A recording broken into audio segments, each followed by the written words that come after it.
ডাকসুতে vote গ্রহণ শুরু হয়ে গেছে। তো আজকের এই নিউজটাতে আমাদের ডাকসু নির্বাচনকে ঘিরে বেশ কিছু আপডেট থাকছে, বিশেষ করে যারা 2 নাম্বার ভোট দেওয়ার চিন্তা করছেন, যে গিয়ে প্রক্সি ভোট দিবেন অথবা বহিরাগত যারা আছেন এখানে কোনো ধরনের ভেজাল তৈরি করার চিন্তা ভাবনা করছেন, আপনাদের জন্য খুবই খারাপ সংবাদ। কারণ 3 স্তরের নিরাপত্তা আছে, আর চেকিং সিস্টেমটাও এবার ভিন্ন রকম আসছে। আমার কাছে ভালো লাগছে।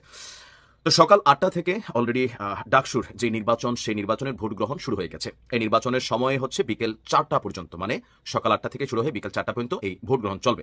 তো এবারের নির্বাচনে আপনার মোট ভোটারের সংখ্যা হচ্ছে 39,874 জন। এর মধ্যে পুরুষ ভোটার আছে 20,915 জন, নারী ভোটার আছে 18,959 জন। তো ডাকসুর 28টি পদ এবং প্রতিটি হল সংসদের 13টি পদে এই মুহূর্তে ভোট গ্রহণ হচ্ছে। মোট 471 জন প্রার্থী প্রতিদ্বন্দ্বিতা করছেন।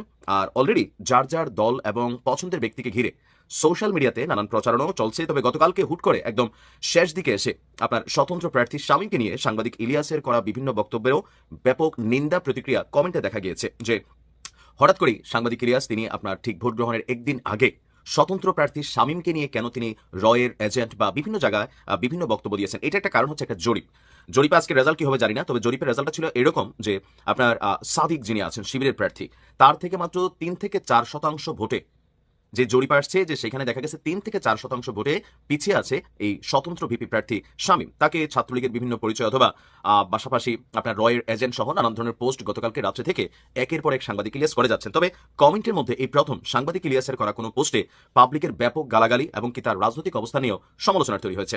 এর বাহিরে ভিপি আবিদ এবং ভিপি প্রার্থী সাদিক কায়েম, সাদিকের ব্যাপক জনপ্রিয়তা আছে ডাকসুর এই কি বলা হয় যে নির্বাচনের আজকে যখন ভোট গ্রহণ চলছে, গতকালকের জরিপগুলো ডাকসুতে আবিদ এবং কি বলা হয় যে আপনার সাদিকের মধ্যে এখানে একটা পাল্টাপাল্টি কম্পিটিশন ঘটবে, এরকম আলোচনা আছে। এর মাঝখানে গতকালকে গভীর রাত থেকে প্রশাসন যখন নিরাপত্তা দিচ্ছিল, আমরা দেখেছি পুলিশ খুবই শক্ত ভূমিকা রেখেছে। পাশাপাশি ক্যাম্পাসে বহিরাগত যারা আছে তাদেরকে রাতের বেলায় ভোরের আগ থেকেই তাদেরকে বিদায় করে দেওয়া হয়েছে।